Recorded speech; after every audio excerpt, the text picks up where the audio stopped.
Alhamdulillah wa salatu wa salamu ala Rasulillah. Amma ba'd. Today we intend to end our book, inshallah, Sharh As-Sunnah by Al-Imam Abu Ibrāhīm Al-Muzani, rahimahullah, one of the students of Al-Imam Muhammad ibn Idris ash-Shafi'i, rahimahumullah. It's a bit lengthy, so we'll do some marathon today, inshallah. The Imam said, rahimahullah, وهذا شرح السنة تحريت كشفها وأوضحتها فمن وفقه الله للقيام بما أبنته مع مؤونته له بالقيام على أداء فرائضه بالاحتياط في النجاسات وإسباغ الطهارة على الطاعات وأداء الصلوات على الاستطاعات وإيتاء الزكاة على أهل الجدات. He said jiddat. It is without the shadda. Jiddat. على أهل الجدات والحج على أهل الجدة والاستطاعات. I think here it says also jaddat. It is jaddat. بدون without the shadda.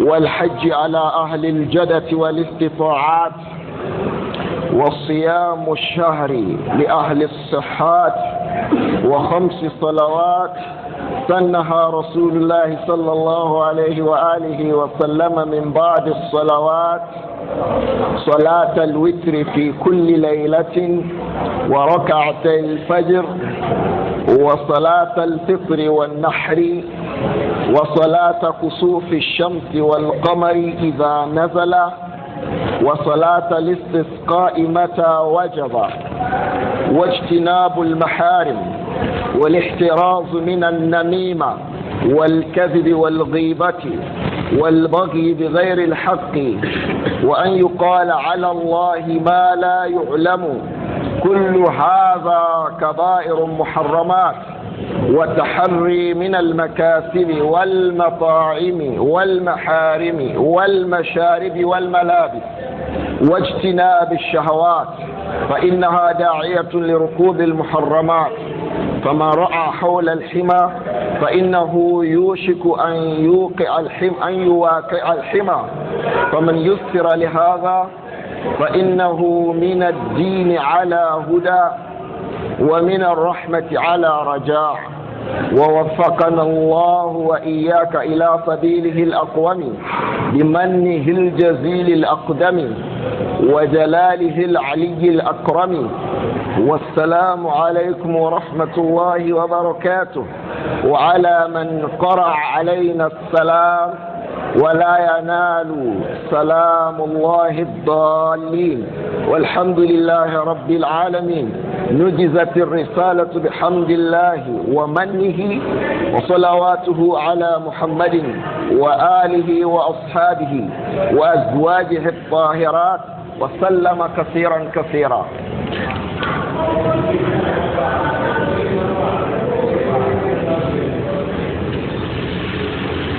Al-Imam Al-Muzani said, rahimahullah, says, فَهَذَا شَرْحُ السُّنَّةِ. What I have presented is Sharh As-Sunnah. Like we mentioned and have repeated, that Sharh As-Sunnah means Bayan of Sunnah. It's فَهَذَا شَرْحُ السُّنَّةِ. This is, I have presented to you the explanation of what Sunnah is. So if we want to ask, who are the people of Sunnah? The people of Sunnah are those who believe these issues and work with them. So he says, فَهَذَا شَرْحُ السُّنَّةِ. So this is the Sharh As-Sunnah. If we remember at the beginning, it says, فَإِنَّكَ أَصْلَحَكَ اللَّهُ سَأَلْتَنِي أَنْ أُوضِحَ لَكَ مِنَ السُّنَّةِ أَمْرًا فَهَذَا شَرْحُ السُّنَّةِ. At the beginning, he was writing a letter requesting him to explain what is Sunnah. So he's saying here,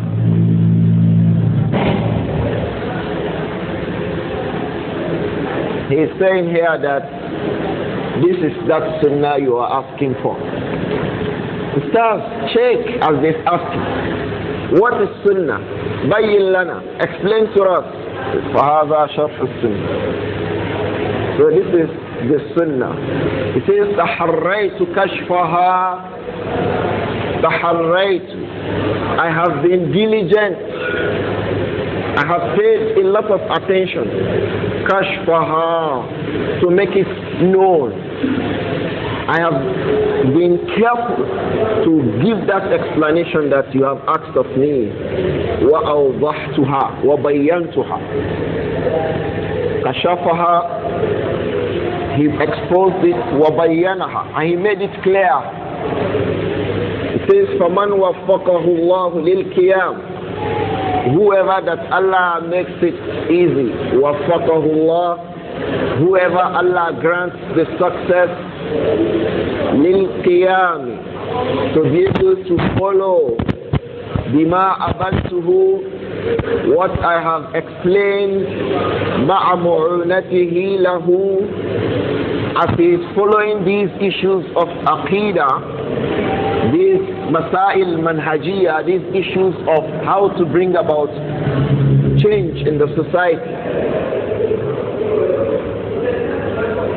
Whoever Allah makes it easy for, to follow these issues that we have raised, مع معنته له للقيام بما, while helping those things with these issues that I will mention.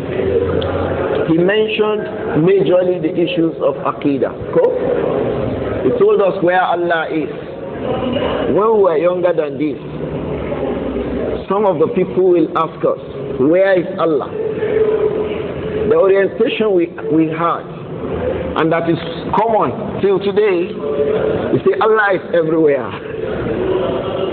Some people will want to praise Allah. They will say Allah that is not up, that is not down, that is not on the right, that is not on the left. People will say Allahu Akbar. We know this is a path. Ar-Rahman ala al-Arsh istawa. Allah Ar-Rahman is firmly established above his Arsh.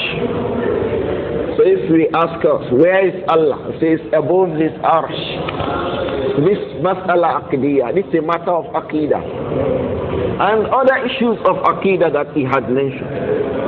He says, whoever Allah makes it easy for, لِلْقِيَامِ بِمَا أَبَنْتُهُ, to be able to practice and follow مَا أَبَنْتُهُ مَا بَيَّنْتُهُ, what I have explained, مَعَ مُعُونَتِهِ لَهُ, while aiding it, while supporting it, بِالْقِيَامِ, by establishing ala ada'i fara'idihi, the obligatory matters on him.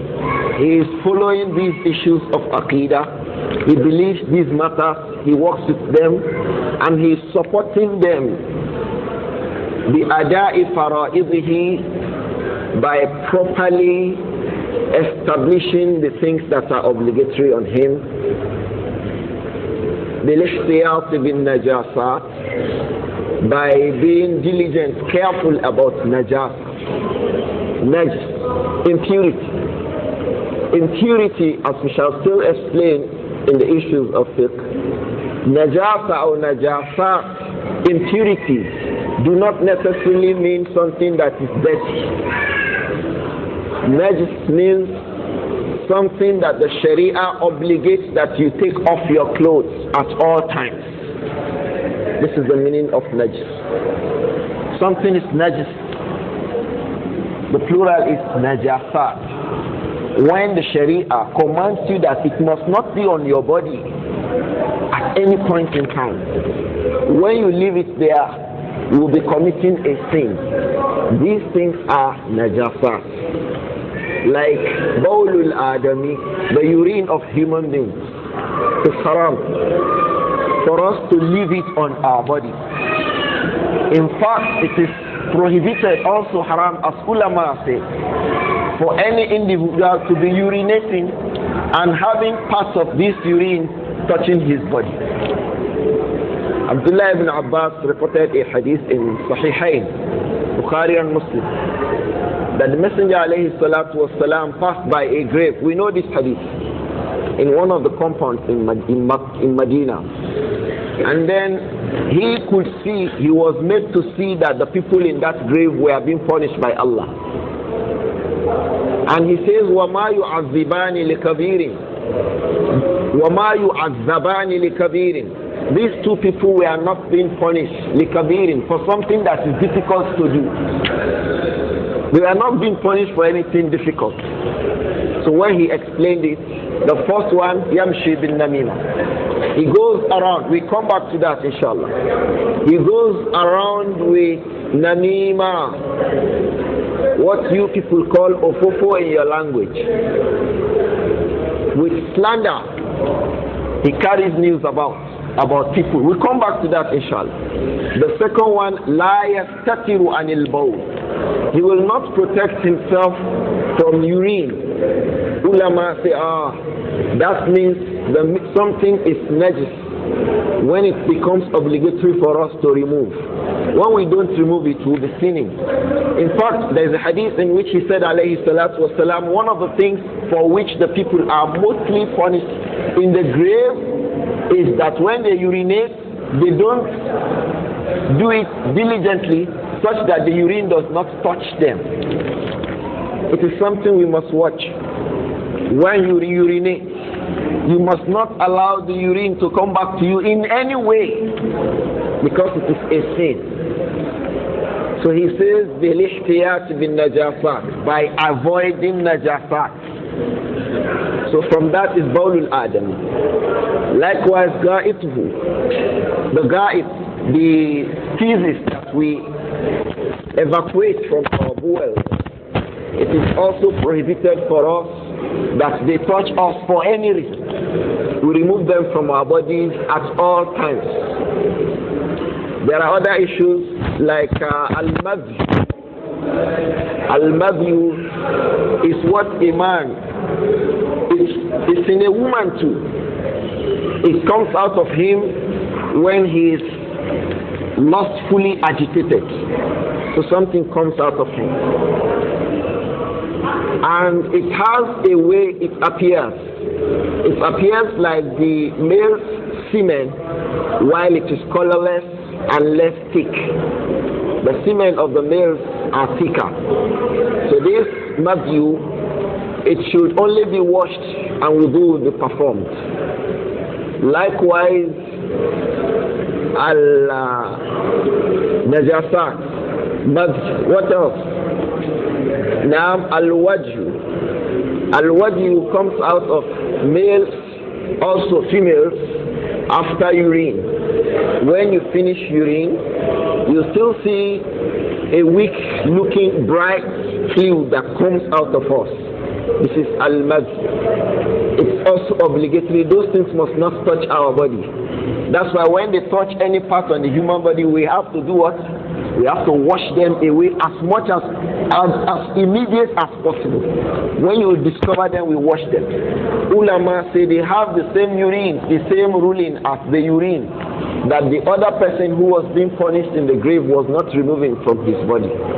So for us too, when we have all these things, we must remove them. So the Imam says, after believing, we'll come back to these issues in greater details, inshallah. When we have these issues of aqidah established, بالقيام على أداء فرائضه, we'll support it by fulfilling the obligatory things on us. بالاحتياط بالنجاسات, by avoiding najasat. We gave us some examples. Lu'abul kalb, the spit that comes out from the mouth of a dog, is also from amongst najasat. because we are ordered to wash it. Go. If the kalb, the dog, brings its tongue to any container that we use for ibadah, it must be washed. That is evidence that it is najis. And other things, we'll come back to them bi'idhnillah. Damul hayd and nifas for women is part of najasah. If Damul Hayd touches a man from his family, he has to quickly wash it off from his body. If it touches her on any other part of her body, she has to quickly wash it off from her body. Why? Because it is najis. Not to wash it off, not to wash these things off, will be inviting punishment from Allah subhanahu wa ta'ala. Like that person who was not washing off urine, and for that sake he was being punished in the grave. وَإِسْبَاغِ الطَّهَارَةِ عَلَى الطَّاعَاتِ. Part of the things we have to note after these issues of Aqidah, إِسْبَاغُ الطَّهَارَةِ, properly performing Tahara, properly performing ablution, properly performing ghusl, properly performing tayammum, as the case may be, is bagu tahara. Properly performing our tahara. Ala ta'at, as we make acts of worship. You want to make zikr, make it bagu wudu. You want to sleep, make it bagu wudu. You want to make salah, nawafil, is bagu wudu. Ala ta'at. Wa ada'i salawat. And then we must look at, he talked about avoiding najasa, then he talked about being diligent with tahara, and then he brought what? Salawat. That's how those things follow themselves. So he said, rahimahullah, wa ada'i salawati ala listita'at. We must make sure that we observe our salawat, khamsu salawat, the obligatory salat of the day, the 5 of them, ala listita'at, as much as we are able to. So if a person is not able to pray standing, he must pray what? Sitting. If he's not able to pray sitting, he must pray what? Lying down. If he's not able to pray lying down, at least he must move his head, no matter the circumstance. Salah must be performed. Whether during war, it must be performed. During a journey, it must be performed. At all times. The obligatory salah, ala listita'at, depending on our condition. The salah must be performed. Wa ita'iz zakah ala ahlil jidat. And ahlul jidat, the people of wealth. Al-jidat, wealth, opulence. Ahlul jidat, the people who have wealth. Ita is zakah. They must remove and hand out their zakawat. Ala ahlil jidat. It is obligatory on those who have wealth. Wal hajji. Likewise, the pilgrimage. Ala ahlil jadati. That one is also obligatory for the people of what? Wealth. Walistita'at, and physical abilities. Those who have wealth, who have money, Hajj is obligatory on them. The Prophet Muhammad sallallahu alayhi wa sallam, he says, Ayyuhan nas, inna Allah kataba alaykum al-hajj fahajju. O people, Allah has made Hajj obligatory on you.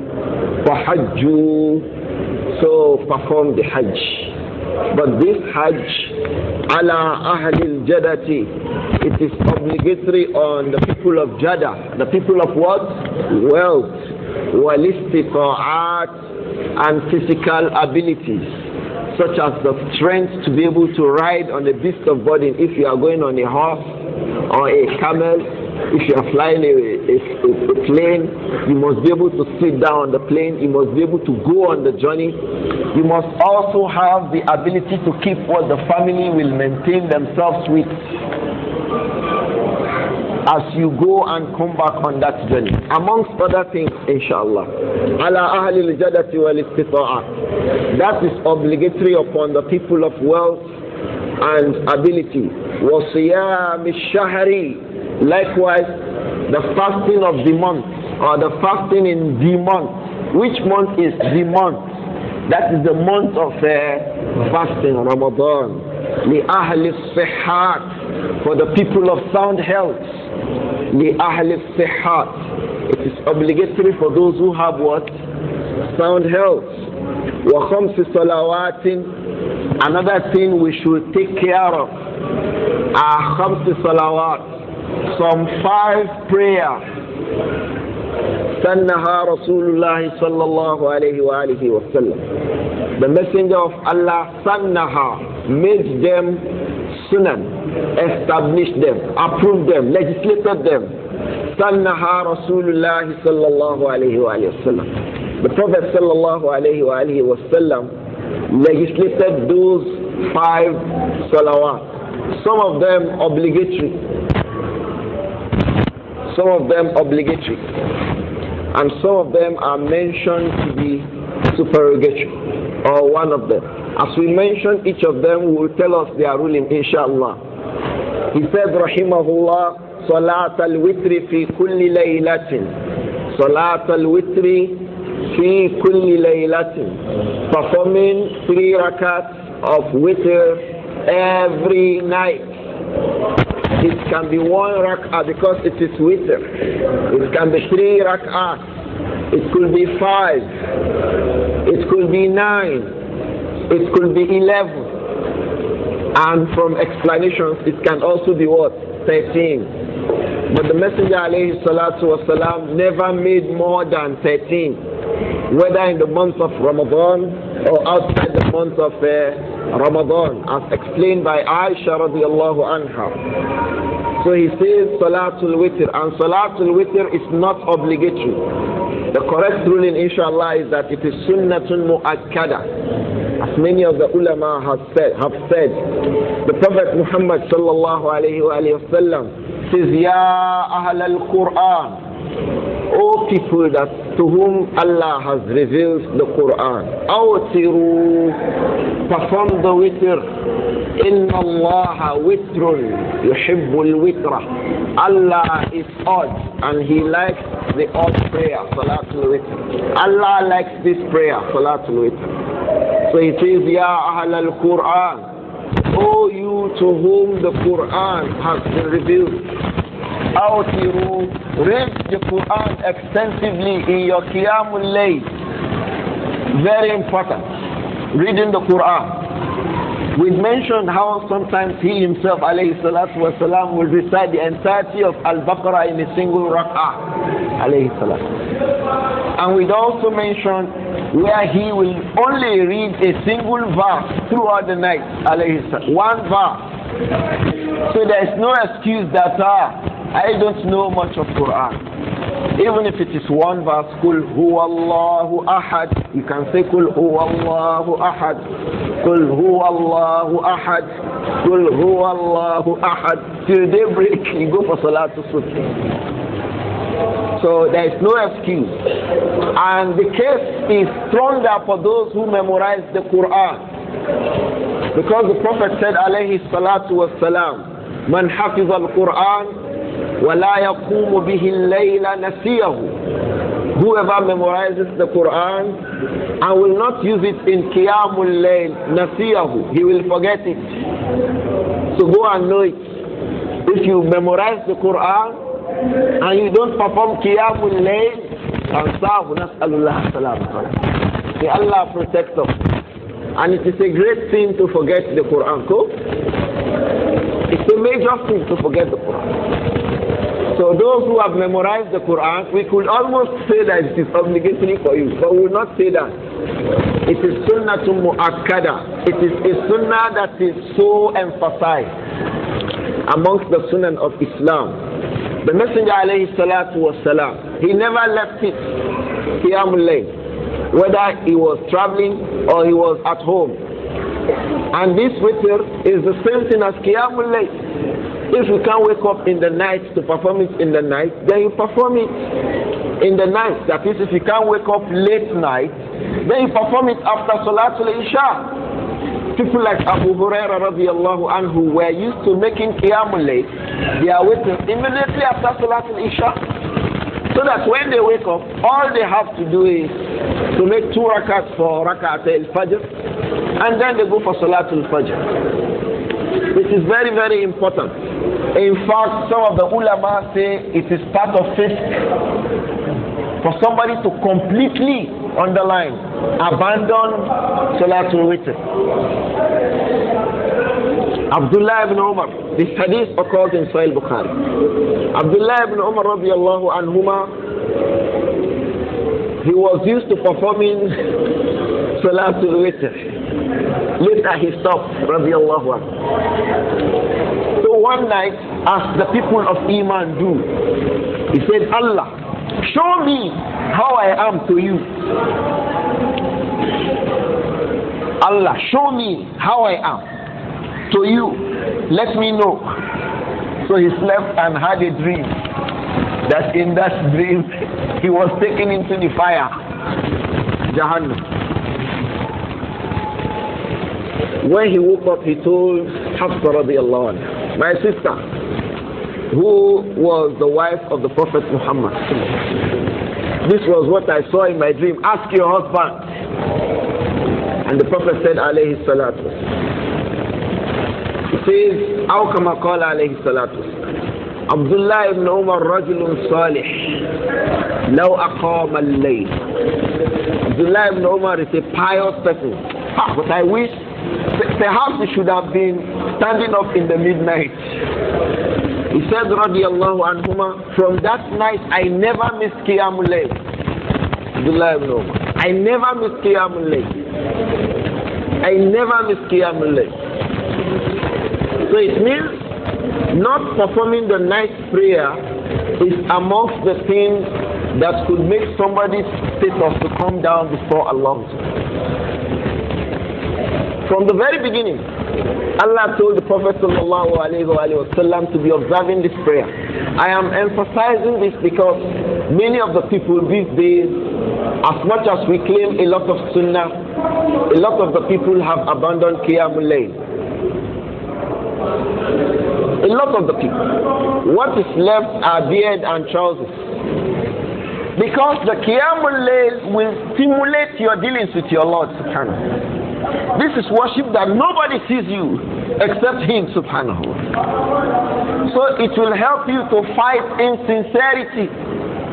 Nobody sees you. You are not Imam of a masjid where you are reading. Nobody sees you. It's between you and Allah. So it is very important that we go back to it. Qiyamul Layl. In the past, even as students, we hardly missed it. As students, hardly. But these days, the issue of Qiyamul Layl is taking trivia. Let us go back to it. The Prophet said, alayhi salatu wasalam, Ya Ahl al-Quran, O people of Quran, awtiru, make your witr. فَإِنَّ اللَّهَ وِتْرٌ يُحِبُّ الْوِتْرَ. Allah is odd and He likes Salatul Witr. So the Imam mentioned al-witra fi kulli laylat wa rak'atay al-fajr. Likewise, rak'at al-fajr, we should preserve it. It is the second nafil. The Prophet never left alayhi salatu wasalam, whether he was at home or on a journey. He never left rak'at al-fajr. The Prophet Muhammad whether he was in a journey or he was at home, he never abandoned rak'at al-fajr. The 2 rak'ats that precede salatul fajr. The Prophet was very, very regular at them. And he told us regarding them that khairu min ad-dunya wa ma fiha. They are better than the entirety of this world and what it contains.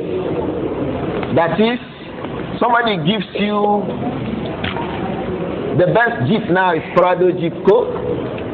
Somebody gives you Prado, big Prado Jeep V8 10 and tells you to miss Rakat al-Fajr. You should prefer your Rakat al-Fajr to these 10 Jeeps, 10 Prado, big Prado Jeeps, bulletproof if you like.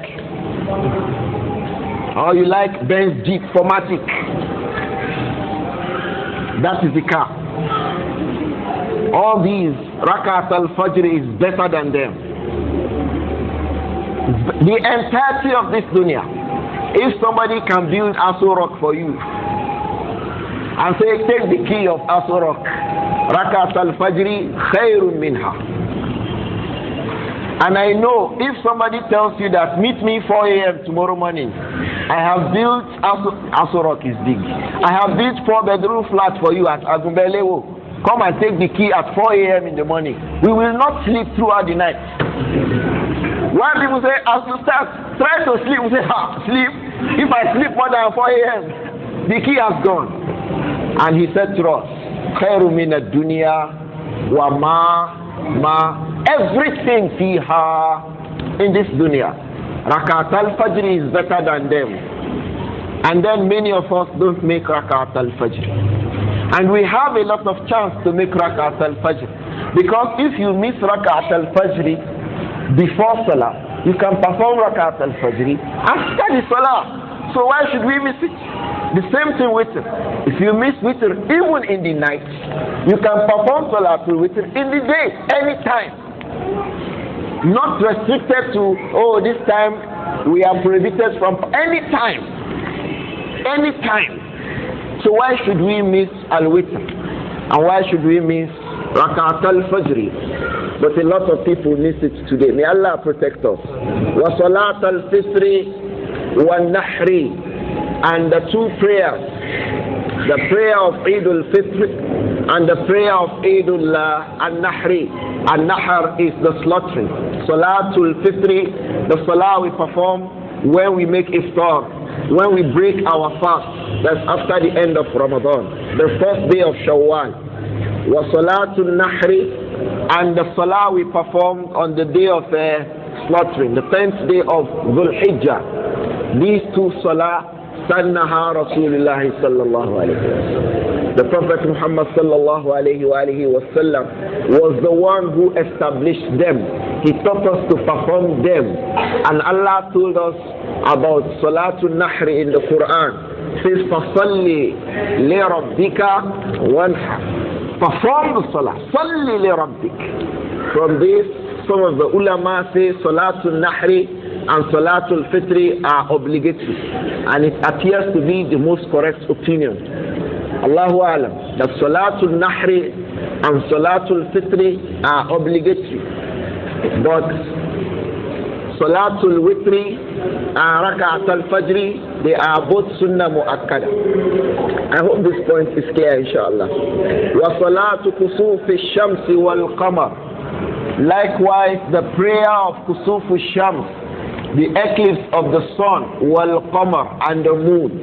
Whenever there is eclipse, Yoruba, what do they call it? When the day becomes night, cool? Now, that is, the afternoon has become night because the sun is eclipsed. The meaning of eclipse is covering. The sun has been covered. That's the meaning. Eclipse, cover. Eclipse means they are just blowing grammar. The meaning of eclipse is when the sun is covered. What covered the sun? The moon covered the sun. So as the case may be, when this happens, we have to make Salatul Kusuf. And we describe this Salah, I think, in a class. The Salah is made up of 4 rak'at and 4 sujood. 4 rak'at and 4 sujood. The first rak'ah, the Imam reads lengthy salah. He makes takbir and goes to ruku'. After the ruku', he goes back to standing. That's the second rak'ah. He without going to sajda. And he will read lengthy surah again. And then go back to sujood, to ruku'. And then he stands up. And then he goes back to sajda. And then he sits down. He goes back to sajda again. And then he stands up. You see 2 sajda, 2 rak'at, 2 sajda. And then he stands up. He reads a lengthy chapter. And then after that he goes to ruku. He stands up from ruku. Instead of going down, he continues. He reads another surah. And then he goes to ruku. He stands up and then he goes down. He makes 2 sajda. So you see 4 rak'at, 4 sajda. Cool? That is Salatul Kusuf. Salatul Kusuf. And after it, the Imam will stand up and address the congregation. And he said, alayhi salatu wassalam, he says, إِنَّهُمَا آيَتَانِ مِنْ آيَاتِ اللَّهِ. Both the eclipse of the sun and eclipse of the moon, they are 2 signs amongst the signs of Allah. لَا يَخْصِفَانِ لِمَوْتِ أَحَدٍ وَلَا لِحَيَاتِهِ. The eclipse does not occur لِمَوْتِ أَحَدٍ just because somebody died. On Friday, the king of Saudi Arabia died. The sun did not eclipse. Neither did we have eclipse of the moon. لا يخصفان لموت أحد. They do not occur because somebody died ولا لحياته, or because somebody was born. فإذا رأيتموهما, when you see the 2 of them, فافزعوا إلى الصلاة, hasten up fearfully towards the salah. This is why the ulama say, because he says fafza'u sigatul amr, so they say it is obligatory to perform salatu kusuf ash-shams wal qamar idha wajaba, when it becomes obligatory, when there is eclipse of the moon or eclipse of the sun. The Imam, the Muazzin will call Salatul Jama'ah, Salatul Jama'ah. People will come out. And then we are going to perform the Salah as we described earlier. Somebody who can read the Quran, very lengthy recitation will read. Length. So we can be there 2, 3, 4 hours. We are still performing that Salah. Because when the Prophet ﷺ performed it, as it's in the hadith of Asma bint Abi Bakr as-Siddiq radiyallahu anha, some people will sit down. Their legs will pain them, they will sit down. When he wants to stand up for ruku, they will stand up and go to ruku and come back with him. When he starts reading again, they will sit down. That makes us understand that the reading was what? Very lengthy. That is Salatul Kusuf, yani wa Salatul Kusuf ash-Shamsi wal Qamar idha nazala. That is when they occur. Wa Salatul Istisqa, al-Istisqa, asking for rain. That is Salatul Istisqa. We ask for rain with the Salah. We beg Allah with the Salah to give us rain. That is also 2 rak'at, 2 units of prayer. The Imam will make 2 units of prayer, that's all. And then he will stand up and address the people.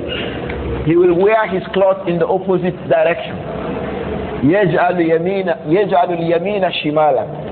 He will make the right to come to the left, and he will wear the left to come to the right. Do we understand? This cloth is sewn now. You will wear it such that this part comes here and this part comes here. You know how that will be? This part will go back. That's how we wear the cloth. It is from the Sunnah. And we do this before performing the 2 rakats. It is the Imam that will do it. The Imam will do that. Not every one of us. The Imam will make the taklif of his clothes, and then he will lead us in 2 rakats of nafil, and thereafter he will turn and face the qibla and make a lot of dua. Oh Allah, give us rain. Allahumma agifna, Allahumma agifna. He will make the dua, lengthy dua, after which we will all disperse. We will be expecting Allah to give us rain. These days we enjoy rain, especially in our own locality. We don't beg Allah for rain. In some communities, they have to be begging Allah, Allah give us rain, Allah give us rain, before He gives them rain. So that's why this Salah, I have not performed it before in this country, except perhaps outside. But in Nigeria, I've never performed Salatul Istisqa, because we always have rain. In fact, sometimes we say, oh Allah, this rain is too much, and it's not enough. Some others are crying, begging Allah, Allah, give us rain, Allah. The first time I made this salah behind one of the Imams in Haram, he was crying as he was, Allahumma gisna, he burst the tears. Oh Allah, give us rain. La tu'azibna bizunubina. Don't punish us because of our sins. Because it is one of the things that causes habsul matar.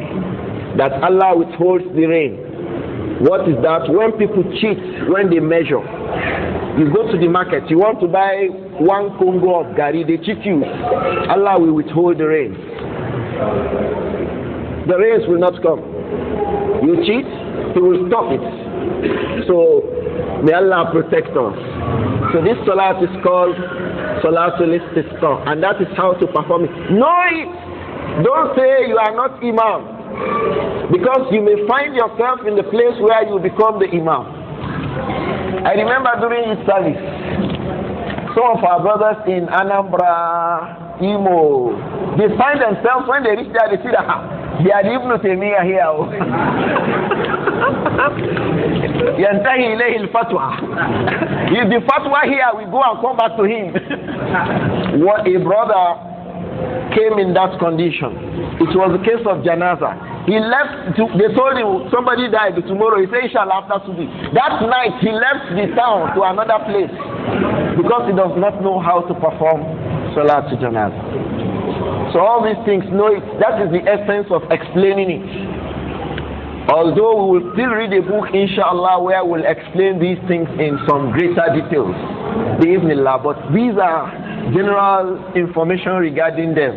If you are the Imam leading it, you just remove your clothes. I mean, Salatul Istisqa. You remove your clothes, you turn it. The back you wear, the front you wear it to the back. So when you wear it to the back, this side will come up here. You are the Imam. That is what you do before you come for the Salah. So when you come out, we already see your clothes turned. And then you lead the people in the Salah, 2 rakats. And after that, you turn and beg Allah. Allah give us rain. Allah give us rain. There is one of the Imam of Haram. He is known for that. That when he begs Allah for rain, Allah will bring rain. When he begs Allah for rain, Allah will bring rain. Istisqa is not restricted to the times of Salatul Istisqa alone. The Imams can make dua for Istisqa on the days of Jum'ah. As it's in the hadith of Anas ibn Malik in Sahihain. One day the Arab came to him, the Bedouin, who was shouting, you are doing khutbah here. The whole animals are dying. People are dying, no food in the town. You stand here, you are doing khutbah. From the window, he was shouting and talking to the Prophet Muhammad. Alayhi salatu wasalam. If it were we, what will we do? But بِالْمُؤْمِنِينَ رَءُوفٌ رَحِيمٌ. He was overlooking and merciful to them, compassionate.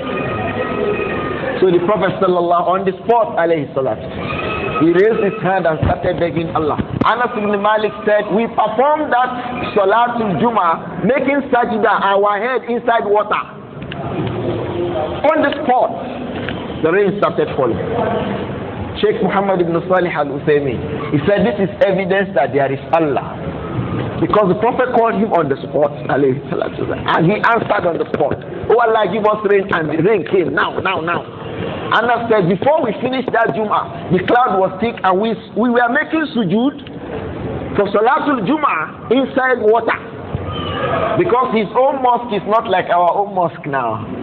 His masjid was detached. So when it rained, it came in, and the ground was stone, sharp stone, alayhi salam. The Prophet Muhammad, the ground of his masjid is sharp stone.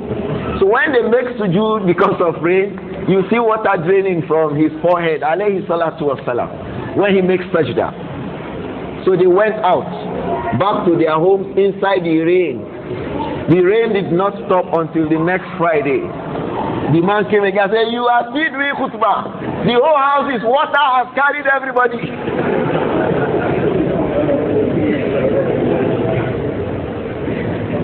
And he said, alayhi salatu, hawalayna ya Rabbi. That is around us, la alayna. Don't let it come on top of us.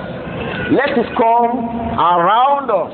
Anas bin Malik said the rain stopped immediately. And when we looked up after Salatul Jummah, Medina, it was as if on top of it there is a ring. Because the rain was falling outside, but inside Medina there was no rain. So ulama picked from this that it means even without performing Salatul Istisqa, because that circumstance was not a circumstance of Salatul Istisqa. It was Jum'ah. It means we can still make Istisqa during the khutbah of Salatul Jum'ah. I hope this point is gotten clear. So he says, وَصَلَاةَ الْإِسْتِسْقَى مَتَى وَجَبَ. Likewise, we are going to perform Salatul Istisqa whenever it becomes obligatory on us. وَاجْتِنَابُ الْمَحَارِمِ وَاجْتِنَابُ الْمَحَارِمِ. And then we must eschew, we must run away from the things that Allah has prohibited. Because if a person has all these aqa'id and is still falling into maharim, there is problem. He may have to go and suffer for those maharim inside Jahannam if Allah does not forgive him. So it is not over. If a person does all this, he performs Qiyamul Layl, he performs Salatul Witr, he performs Rak'atul Fajr, وَلَا يَجْتَنِبُ الْمَحَارِمِ, he is still having problems if he does not abandon sin. So that's why he says, وَاجْتِنَابُ الْمَحَارِمِ, and running away from sin. The Prophet Muhammad sallallahu alaihi wasallam, he says, "Istaqul maharim, takun a'bad nas." You will be the most worshipful of servants if you avoid sin. If you avoid sins, you will be the most serving amongst the servants of Allah. You will have higher rank when you avoid sin. So the Imam says, "Wajtinabul maharim." وَالِاشْتِرَازُ مِنَ النَّمِيمَةِ. Ishtiraz, avoiding an-namima, slander, rumor mongering. He will carry the information of Brother Abdur-Razzaq to Brother Abdul Fattah. That Brother Abdur-Razzaq is a bad person. He did this, he did that. His head is long, his ear is big. ذِكْرُكَ أَخَاكَ بِمَا يَكْرَهُ. And he will come back to Brother Abdur-Razzaq that the other one he went to Abdul Hakim, his head is long, his neck is short, and he does not know how to pronounce Qalqala, by way of disparaging him. That's why Allah says, وَلَا تُطِعِ كُلَّ حَلَّافٍ. Don't follow halaf, somebody who regularly swears by Allah. Wallahi, wallahi, wallahi, wallahi. Halaf is common with him. He regularly swears. La tuti'. Don't follow what he says. Kulla halafin mahin. The person is despicable. Mahin is a despicable person. He's a useless person. So what does he do? Because he knows if he makes a statement, people will not believe him. So he starts saying, wallahi, wallahi. Allah says, don't mind him. La tuti' kulla halafin mahin. Do not act upon what a person who swears regularly and who is a despicable individual. Don't follow what he says. Hammazin ko. This person Hammaz. He is always ayat, ulama say. He is always looking for uyub of people. He is looking for people's weaknesses, faults. He is always searching their faults. Hammazin. Masha'in binamin is Hammazin. He is always searching for the fault of his brothers. Masha'in. When he gets the fault, Masha'in, he will go going all about. Yamshi yani. Masha'in binamin. With that information that he has gotten from the secrets of his brother, he goes to this one. Masha'in binamin. He will go all around with namima. So he will have two eyes. One eye when he's meeting you, and one eye when he's meeting me. One face when he meets you, one face. When he's meeting me, another face. When he meets another brother, another face. Masha'im binamim. And in all of it, he is transferring the faults, the human weaknesses of the three of us, amongst the three of us. Masha'im binamim. The one who goes around with rumors, with the faults of people. It's a very, very bad evil. And that's why the Prophet said, alayhi salatu wassalam, La yadkhulil jannata nammam. Imam Muslim reported the hadith. And the riwayah of Al-Imam Al-Bukhari in Al-Adab Al-Mufrad, he says, Qattat. Al-Imam Al-Nawawi, rahimahullah, He says, La yadkhulul jannah. What does it mean? What does it mean? He says it has two meanings. La yadkhulul jannah. He will not enter Al-Jannah with the people of Al-Jannah at the beginning. He will go to Jahannam first.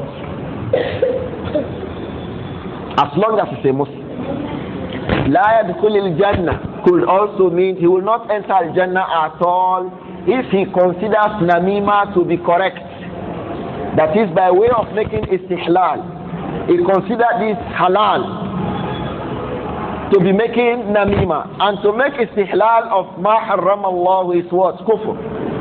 So it's la yadkhulul jannah abada. He will never enter al-Jannah forever. I hope this point is clear. So two meanings.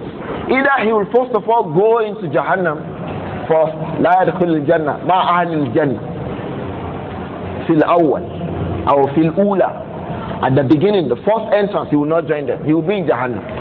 Or he will not even enter Al-Jannah at all because he is considering what he is doing as correct. And that is from the aspects of kufr. So the Imam says, wajtinabul maharim. We must avoid sins. Wal-ihtirazu minan namima.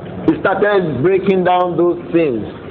We must eschew namima, slandering, wal-kazb, and lies. Many people still lie. There is beard, there is scarf, there is sunnah of trouser, there is jilbab. Some of the people still lie. It is wrong, still lie. It is wrong. Allah says, قُتِلَ الْخَرَّاسُونَ.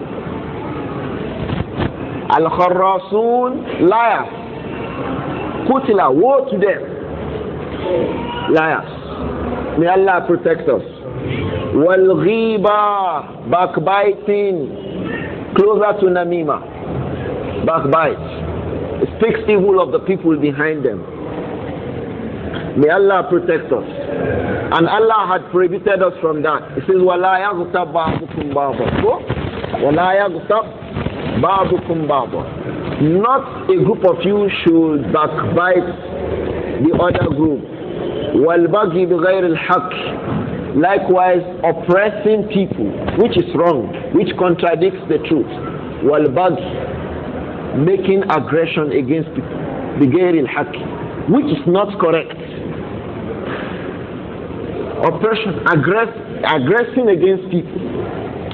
Abdullah ibn Abbas radiyallahu anhuma says, لَوْ بَغَى جَبَلٌ عَلَى جَبَلٍ لَدُكَّ الْبَابِ. If it were possible that one mountain, a rock, will aggress against another rock, دُكَّ الْبَابِ, that one that went aggressive will be pulverized, will be turned to powder. What about a human being that is not as big as a mountain? If a mountain will be pulverized, will be powdered because of aggressing against somebody, what about human beings? So you must be careful. Aggression against people is in terms of their life. Shaykh Muhammad ibn Salih al-Uthaymin in his Sharh of Riyadh al-Salihin, he explained this matter. Aggression could be regarding their life, their blood. Aggression could be regarding their honor, and the aggression could be regarding their property. You could aggress a person when you kill him without right. May Allah protect us. When you kill somebody, or you cut off a limb of his, cut off his hand, his ears. May Allah protect us. That is aggression regarding blood. And there is aggression regarding the honor of an individual. You destroy people's honor. You eat their flesh. Flesh eaters. You eat their flesh behind them. It's aggression in regarding his honor or regarding his wife and children. So person's wife, I saw so, I did so, I did so, I did so, or I, which are all lies by way of dishonoring the person. That is aggression regarding a person's honor. And then there could be aggression regarding the property of an individual. When a person steals another person's property, he is aggressing against him. When he forcefully adopts, he usurps a person's property. That is also from the aspects of aggression. وَالْبَغْيِ بِغَيْرِ الْحَقِّ. And aggression which is wrong. وَأَنْ يُقَالَ عَلَى اللَّهِ مَا لَا يُعْلَمُ. And that a person ascribes, says about Allah what he knows not. It's also from amongst the major sins. There are amongst the ulama who believe that this sin is greater than shirk. This al-qawlu ala Allahi بغير حق يعني ما لا يعلم. There are some of the ulama who hold that it is worse than shirk. One of them is Ibn Qayyim al-Jawziyah, because of the way Allah expressed it in, I think, Al-An'am. But the correct thing is still that, because we count it as from the aspects of shirk. You want to contest legislation with Allah. So you say, yes, Allah says this one too. And that was one of the things for which Allah cursed the Jews. The curse of Allah be upon those who write their book with their hands. One Paul sat down and wrote the Bible. Somebody sat down and wrote it. After they did that, then they come and say, oh, this is from Allah. Why? لِتَشْتَرُوا بِهِ ثَمَنًا قَلِيلًا. Because they want to take some money from it. What did he say? فَوَيْلٌ لَهُمْ مِمَّا كَتَبَتْ أَيْدِيهِمْ. The curse of Allah be upon with what they have written with their hands. وَوَيْلٌ لَهُمْ مِمَّا يَكْسِبُونَ. The curse of Allah be upon the earning that they have gotten from it. This is al-qawlu ala Allahi بِغَيْرِ ilm. It can also come from the aspects of people asking you questions you don't know about it, and then you fabricate an answer. May Allah protect us. That's why ulama, they teach their students la adri. In fact, some of them say la adri nisful ilm. I don't know.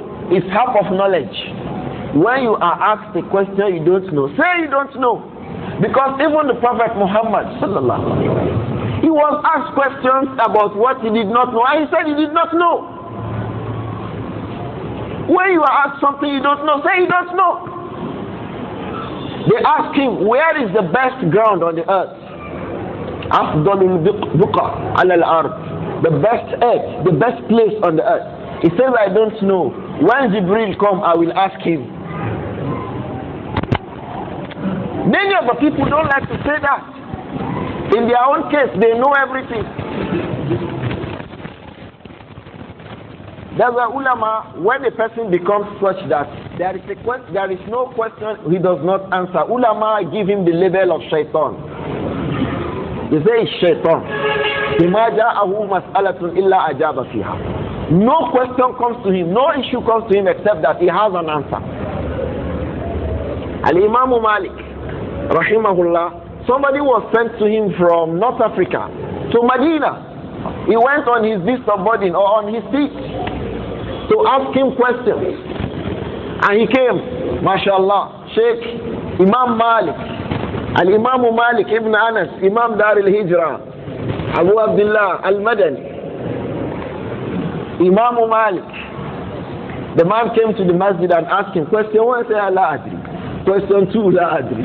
Question 3, La adri. The man said, I came all the way from North Africa to ask you a question in Medina, and you are saying La adri, La adri. He said, when you return to North Africa, kullin nas hunak anna Malikan la yadri. When you go back there, tell them that you asked Malik, and Malik said that what? I don't know. It is not a sin, ikhwa. It is not a sin, ikhwa. Abdullah ibn Abbas, radiyallahu anhuma, he was asked regarding the word Fatir. Fatir. Alhamdulillah. Fatir is-samawati wal-ard. He was asked what is the meaning of Fatir. He said, I don't know. Ibn Abbas, his own is far away. Shaykh Al-Albani rahimahullah, he was asked, what is the difference between Al-Fatir and Al-Khaliq? He says, I don't know. Fatir, Al-Fatir and Al-Khaliq. Al-Albani rahimahullah, he says, I don't know. So if you say you don't know, it is not a problem. Learn to say you don't know. Learn it. In fact, prepare one day your mind when people ask you, brother, what? I don't know. Brother, what? I don't know. By way of teaching yourself the culture of saying, La adri, I don't know. I don't know. Instead of speaking about Allah, what you know now. It's a major sin. May Allah protect us. So the Imam says, Kullu hada kabairu muharramat. All of these things that we have mentioned, they are major sins, muharramat, that Allah has prohibited. وَالتَّحَرِّي فِي الْمَكَاسِبِ, being diligent, fil makasib, regarding your earnings, makasib, your earnings. Be diligent. Be diligent with your earnings. Don't allow haram to come into what you eat and give your family. Be diligent with your earnings. Don't steal government money and say, oh, if I don't take it now, when will I take it? Allah can give you a problem, you will not be able to spend the money. I know somebody like that. They said he has stroke now, when we are younger than this. He has billions, he's still alive. He's still alive. May Allah protect us. The stroke is from his neck to his toe. Complete stroke, not partial. Complete everywhere. All he can do is shake his head and nod. And he's a billionaire. Their own billions, they count it in dollars. May Allah protect us. Stupendously rich. And he's bedridden. So, at-taharri fil makasib. That's why from the signs of the last hour is that people will not care. La yubali al-mar' min ayna akhadha. Amin halalin am min haram. Abu Hurairah radiallahu anhu, Imam Muslim reported the hadith in Sahih Muslim. He said at the end of time, the people will not care from where they take their earnings. Whether it is from halal, whether it is from halal, they join all together. There was a brother who was asked to join a bank. The brother said, Subhanallah, Subhanallah, bank? I can't work as a bank staff. There is riba, there is this. His brother said, come here. You are running for haram? He said, yes. He said, ha, you are lucky. You see haram, you didn't eat. That haram, we are looking for it. The haram, you are running. We are looking for it, we didn't see. You say there is one haram. It is from the signs of the last hour. La yubali al-mar' min ayna akhadha. People will not care from where they take what they eat, whether it is from halal or from haram. فَالتَّحَرِّي فِي الْمَكَاسِبِ. We have to be careful about our earnings. وَالْمَطَائِمِ, and the kind of food. Now if you have halal money, are you eating halal food? Because a person can have halal money and buy haram food with it. That's why it says وَالْمَطَائِمِ. Then it says وَالْمَحَارِمِ. Because it had mentioned maharim. If we say maharim here means things that Allah has prohibited, it may not be sound. So what then will maharim mean here? Maharim could mean women that are prohibited to you. Women that are prohibited to you. Be careful about that. May Allah protect us. Wal masharib, and the things that you drink. Don't drink just anything. Allah has allowed you to drink everything except the little few things that He has prohibited, and they are very few. Whatever will intoxicate you, it says kullu muskirin haram ko. Whatever will intoxicate you, Allah has prohibited it. That's all. What else? Tell me another thing you can't drink. Najasat. You can't drink your human urine. You can't eat human physics. And ordinarily people don't do that. So what else? Except Yorubas now who say they make medicine and they give you urine to drink for malaria. They say first urine in the morning. It's haram. We do not seek illness with things like that. So the things that Allah has prohibited us from drinking, they are few. They are few. Many things. How many kinds of juices do we have in the world? Uncountable, as much as the number of fruits, because the juice is just a shrinkage of the fruit. When you shrink the fruit, you drink a juice. There are a lot of fruits, different kinds of juices, different types. That's why it says wakulu washrabu, no end. Kulu, eat, washrabu, drink. See, eat, kulu, eat, washrabu, and drink. The only thing is that wala tusrifu. Eat, drink, but la tusrifu. Don't go overboard. People make israf in two ways.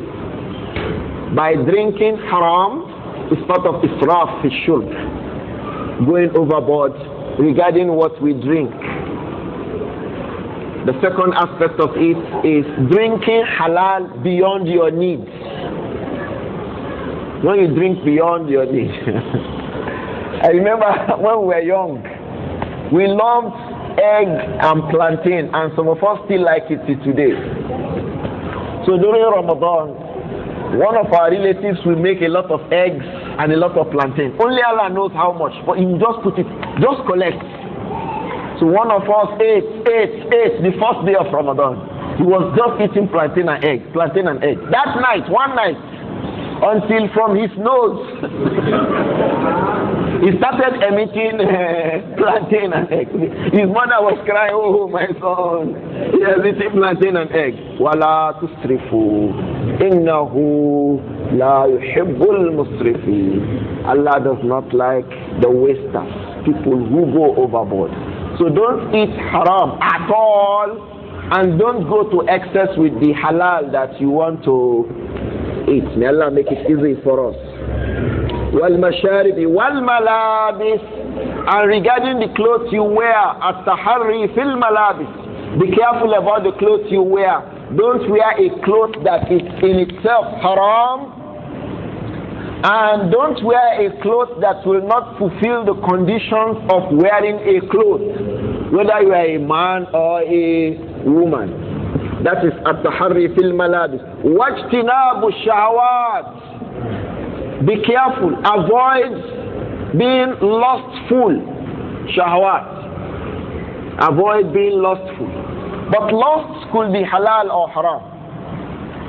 Lust. To love goodies.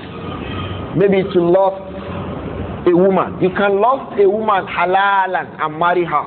Halal. You can lust your wife, the one you already have at home. L-U-S-T. It's halal for you. So ulama, when they explain these issues, they say ijtinabu shahawat, avoiding lust that is not bridled by the rulings of Sharia. Like loving, crave for money is part of shahawat. Is it haram? It's not haram. It's not haram to like money. In fact, it is mustahab to like money. It's in the Quran. وَيُطْعِمُونَ الطَّعَامَ عَلَى حُبِّهِ مِسْكِينًا وَيَتِيمًا وَأَسِيرًا عَلَى حُبِّهِ. They love it, but yet they give it out. وَيُؤْثِرُونَ عَلَى أَنفُسِهِمْ وَلَوْ كَانَ بِهِمْ خَصَاصَةٌ. They give preferences to their brother even though they like it. Then he says, زُيِّنَ لِلنَّاسِ شَهَوَاتٍ مِنَ النِّسَاءِ. These things are halal for us. Shahawat is halal. But we must exhibit and exercise our shahawat halalan. Shahawat becomes haram when it is not controlled by the limits of Sharia. I hope this point is clear. I know a brother, he's car crazy. He's crazy about cars. He's crazy about cars. If he has a car, it's 40 million, you say, I want to buy that car. Once you have your money halalan, tayyiban, la ba'as. La ba'as. May Allah protect us. So desire, fulfilling our desires is allowed as long as we fulfill it within the limits of Sharia. Wajtinabu shahawat. We must avoid being lustful. فَإِنَّهَا. Because when you want to fulfill that lust by all means and at all costs, دَاعِيَةٌ لِرُكُوبِ الْمُحَرَّمَاتِ. It will invite you, it will push you لِرُكُوبِ الْمُحَرَّمَاتِ, to begin to contravene things that Allah has prohibited. And Imam Ibn Qayyim, he mentioned it from the things that make people commit a sin. They put in their heart desires that they will not be able to fulfill. Like somebody from Ibotako village. It's a man inside the bush saying that he wants to become a president of America. How can you become president of America? Anyhow, whether you want it or not, I must be the president. Ibotako village is in Ondo State. Go. It's a village like that, Ibotako.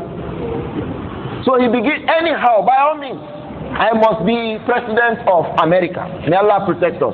May Allah not make me president of America. Say Ameen. So he begins to by every means,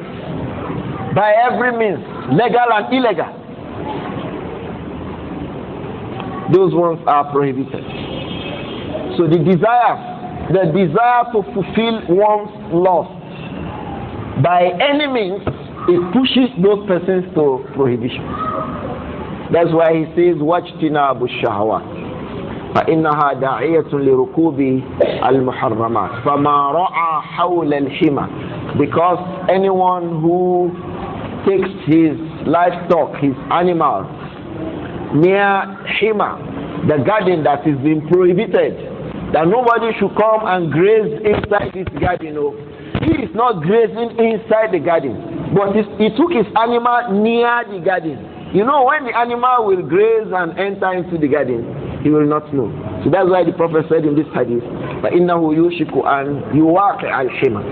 Very soon, most soonest, the person soon gets into that prohibited fence. You know, government has reserve.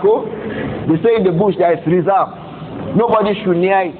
When you begin to cut the tree, by the time you know it, you cut into the reserve of government. وَإِنَّ لِكُلِّ مَلِكٍ حِمَى. And the Prophet said, alayhi salatu wasalam, every king has his own limits. وَإِنَّ حِمَى اللَّهِ مَحَارِمُهُ. And the things, the fence of Allah that He has established for Himself are those things that He has prohibited. So we must not violate them. The Imam says, rahimahullah, فَمَنْ يُسِّرَ لِهَذَا. Anyone that Allah makes these things easy for, فَإِنَّهُ مِنَ الدِّينِ عَلَى هُدَى. That person is certainly upon guidance in his religion. So if you ask, who is Al-Sunnah? Who is Ahl-Sunnah? Is Ahl-Sunnah every person who has beard? Is Ahl-Sunnah every person whose trousers does not reach the ground? Is the person of Sunnah every Muslim that wears a face veil? No. The basic requirements of being from the people of Sunnah, he has explained it. فَهَذَا شَرْحُ السُّنَّةِ. They are above. These ones are things below, with which you will complement your Sunnah. We will complement our Sunnah with these things. So if you see somebody that is not wearing a beard, does it mean it's not from the people of Sunnah? Does it mean so? It does not mean so. As long as he has not violated those basic rules of Sunnah. Let's get this point right.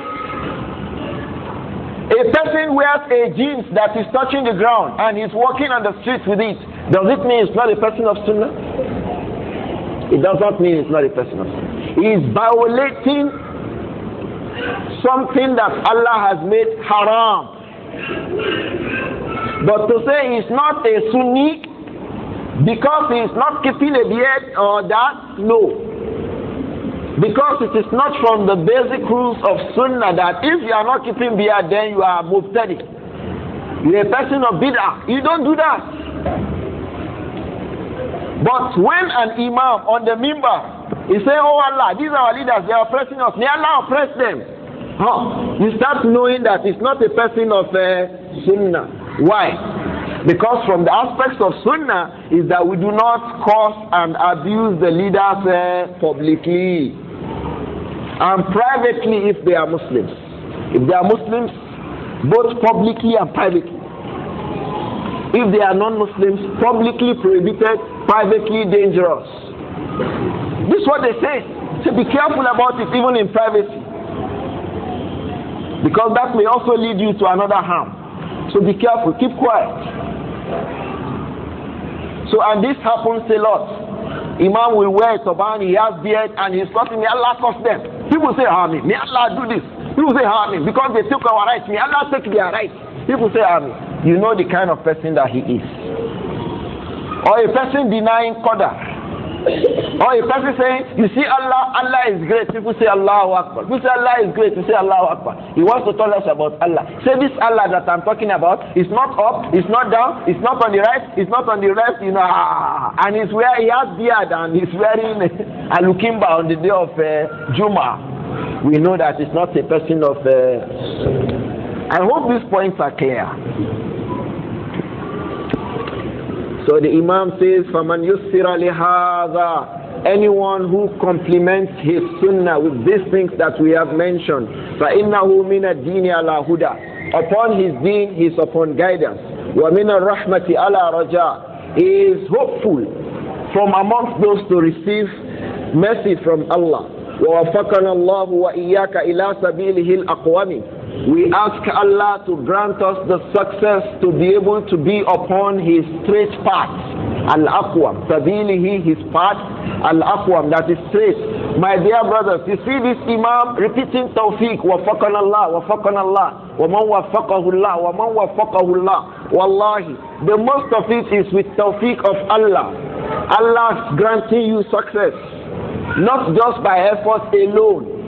That will make you be humble. If you are upon the Sunnah and you are dealing with somebody who is not upon Sunnah, it will make you realize that even you that you are upon the Sunnah, it is Allah that has given you the Tawfiq. May Allah grant us his Tawfiq. He says, وَفَقَنَا اللَّهُ وَإِيَّاكَ, may Allah grant us his success and grant you too success, ila sabilihi, to be upon his path, al-aqwam, that is straightforward. Bimannihi, out of his favor, al-jazil, that knows no bounds, that is tremendously large, al-aqdami, and that has always been there. The favor of Allah is not starting today or yesterday. Al-qadim, al-aqdami, wa jalalihi, and out of his mightiness, al-ali, and he is the one that is high, al-akrami, and noble, most noble. Wassalamu alaykum wa rahmatullahi wa barakatuh. May Allah's peace and his blessings and barakah be upon us. Wa ala man qara'a alayna salam. May it be also upon those who have extended the salam to us. Wa la yanalu salamullahi ad-dallin. And those who are astray, the salam of Allah will not reach them. Walhamdulillahi Rabbil Alameen. And we give thanks and praises to Allah.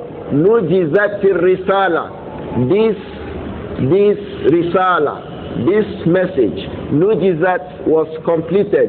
Bihamdillahi wa mannihi, by the power of Allah and his praise, wa mannihi, and the fact that he granted us the favor to be able to do that. Look at him repeating it again. Wa salawatuhu ala Muhammadin.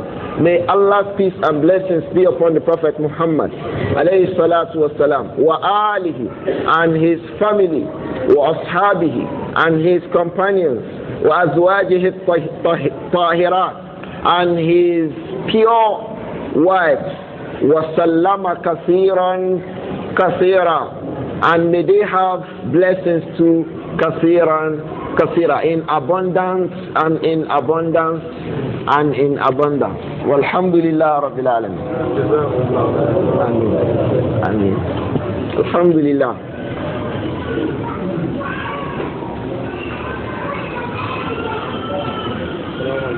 Alaykum as-salam wa rahmatullah. The question is from video of Lahabi saying that I don't know. Yes, we used to hear from ulama, they used to say something about the point of the maybe somebody knows something, but I just don't want to answer that person. Can I say I don't know? He is asking that our questions will not be much today. I think we'd already spent the entirety of our time for the day. Huh? Now?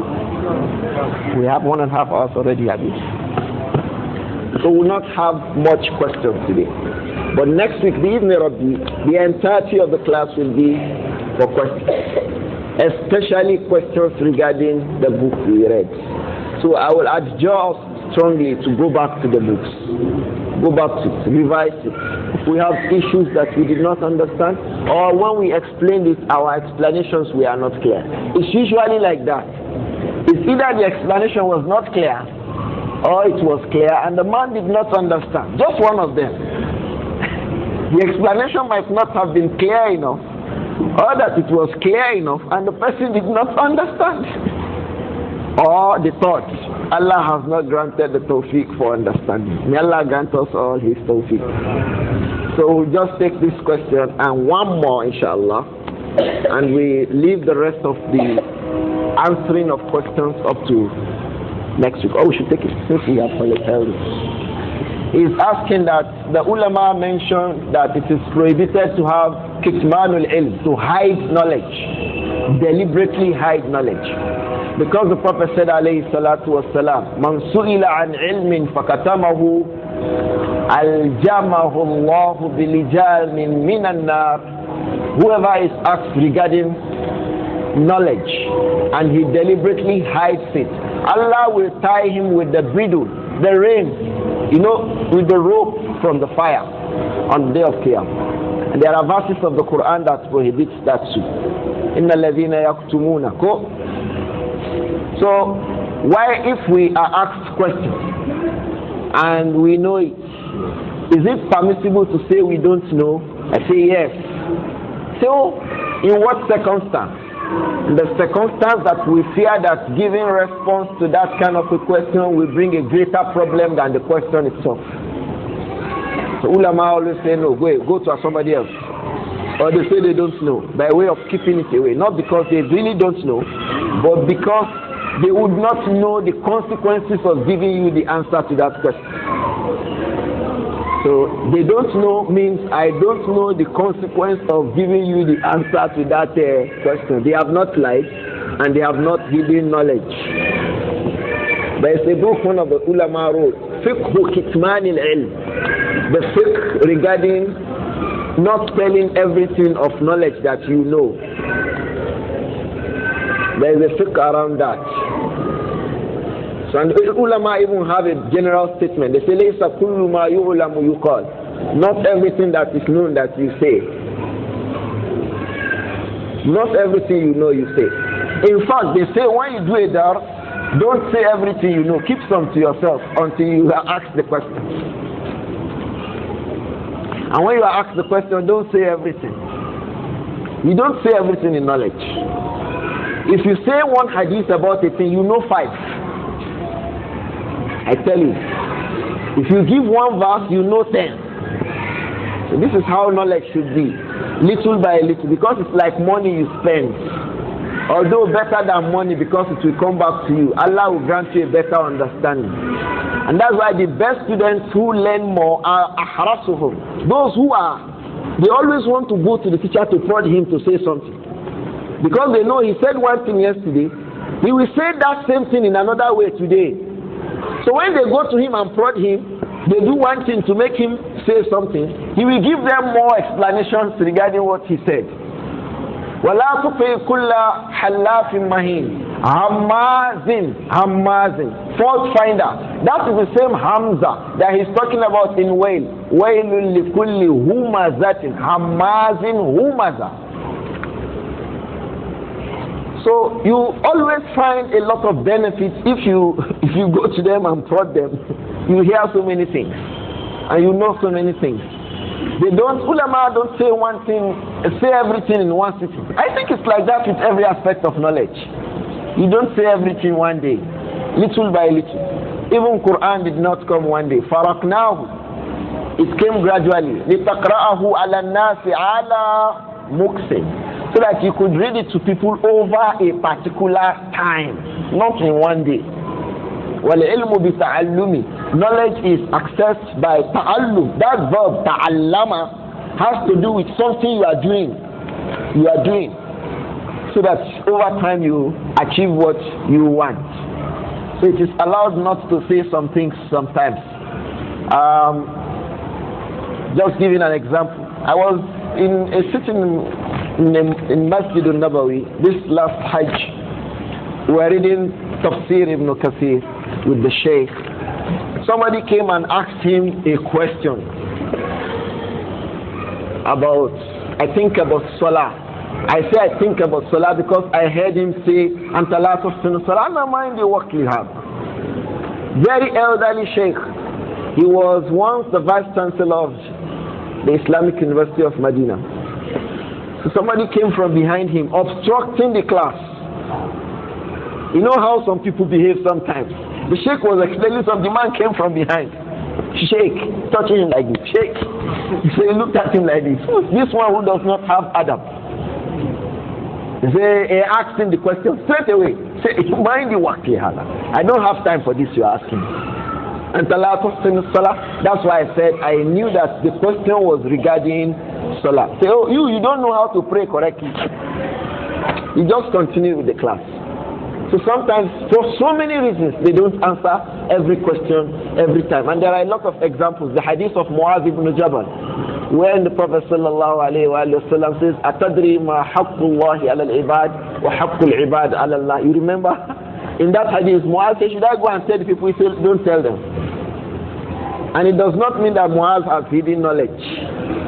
Because the consequence of telling the people is greater. Why? They will relax. That's what it says. Allah yattakiluko. So don't tell them so that they don't relax. So sometimes telling somebody something about knowledge that can bring a problem to him is wrong. Because you lead him to a greater problem. Not for him not to have known is better for him than knowing. So all of these things are connected to the fiqh of telling people about what you know. May Allah increase us in the knowledge that is beneficial. And do you mean a woman that produces some secretions from herself out of lust without conjugal relations can just wash it without making ghusl? Yes. If a person thinks of it, dealings with her family or his family, he can do that.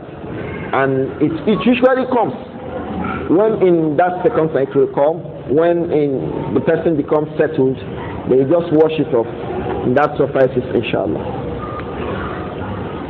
So we stop here, inshallah, till the next class. Subhanakallahumma wa bihamdik. Ashhadu an la ilaha illa anta astaghfiruka wa atubu ilayk.